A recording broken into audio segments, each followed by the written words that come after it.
Hi. Everyone does the wrong thing sometimes. It's part of being human. But when we wrong someone we care about, we need to make it right, not make it worse.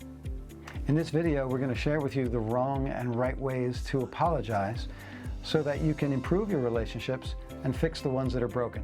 So stick around. Maureen and Ray Borzone specialize in freedom and wholeness coaching. Now they are sharing the most requested lessons from their powerful live classes with you. Join them as they lead you to inner freedom and relationship wholeness through the love and power of God. We're going to share with you the types of apologies that hurt relationships and make the problem worse. And we're going to share with you the types of apologies that bring healing and help resolve conflicts. So let's give them the bad ones first. All right. So the first apology that hurts is called the no remorse apology. So what does that sound like? Yeah. That sounds like, I said I was sorry. Can we drop this now? That's right. It's the, I want to move on. I want to enjoy the weekend. I don't want to have to keep dealing with this anymore. It's your problem, really. That's right. But I'm being bothered by it. So I guess what I need to do to move on is say I'm sorry. But can I say I'm sorry and have no remorse whatsoever? That's the problem with the no sorry, remorse not sorry. apology. That's right. So the second apology that hurts is called the guilty conscience apology. So tell us about that. Okay, this one sounds a little sorrier, but you'll see why it's a problem in a minute. I feel sick over this. Please forgive me. That's right. It's a person who is trying to get closure, trying to personally feel better about themselves, and you're coming with an apology hoping to get something from somebody. Like right? the first one, it's self-focused. It's I want myself to feel better. I need closure. I'm hurting. Really, it's about I'm hurting, not you're hurting. That's right. That's right. So the third apology that hurts is called the deal-making apology. And so what is that like?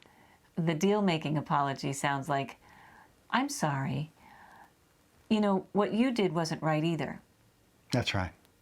That's right. Really hoping to get somebody else to apologize for what they did. Yeah. So it's not pure in that sense. Right, and you could be sorry, but your main concern is getting that apology back because you won't be satisfied with the interaction if they don't also apologize. Yeah, that's right. And so really the approach would be own up to what you did wrong in this situation. Bring just a pure apology, you know, expressing your remorse, which we'll get into. And then we do think the other person, if they did something wrong, should own up to that. And if they don't, that might be a later discussion. Right. That's not part of your apology. So those are our three terrible apologies. Three apologies you do not want to make. That's right. Well, let's get into the first of the good ones. Okay. So our first apology that heals is articulate how you hurt them. What would that sound like? So that's like, here's how I hurt you. And then explain, I made you feel betrayed or insulted or belittled. I embarrassed you. The different things that you may have done. Here's how I hurt you goes a long way, right? To really let a person know you get it. Right. And if you don't get it and you really don't understand, then it's, please tell me how I hurt you. Just really in an honest way, not in a, how in the world could I have hurt you, but in an honest way, how did I hurt you, if you don't know? Yeah.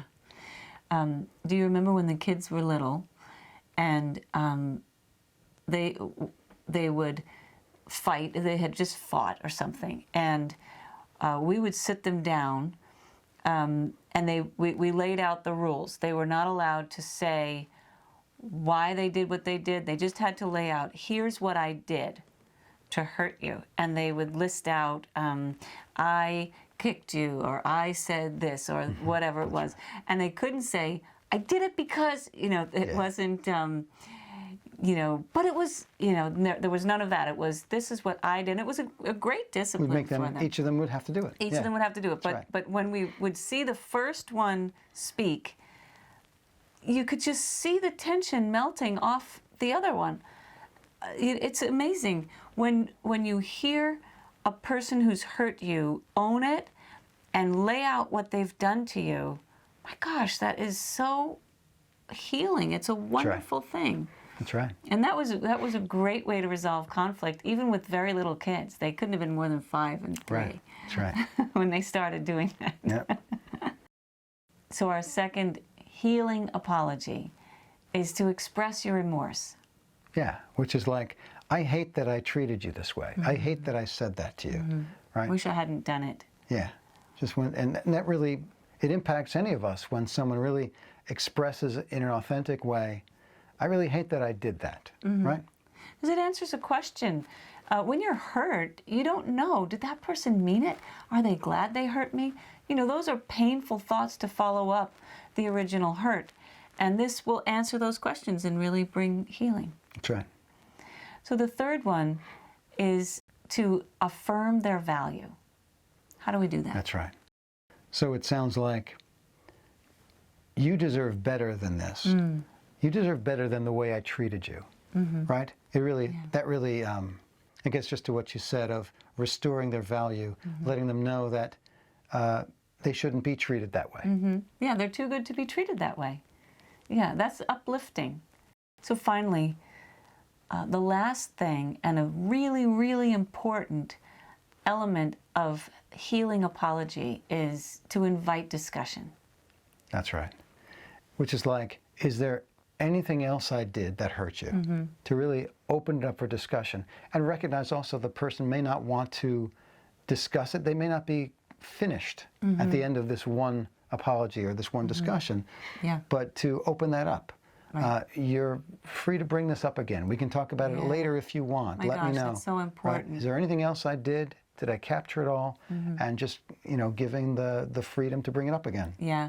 When we coach individuals or couples, we deal a lot with forgiveness and releasing resentment. And one indicator that you have not fully released your resentment is that you are kind of replaying conversations in your mind. You're explaining to them in your mind what was wrong about what they did. So if you know that you're having those conversations, you know, okay, there's more forgiving to do.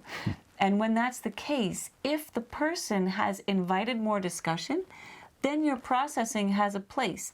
And then full resolution and restoration can really happen.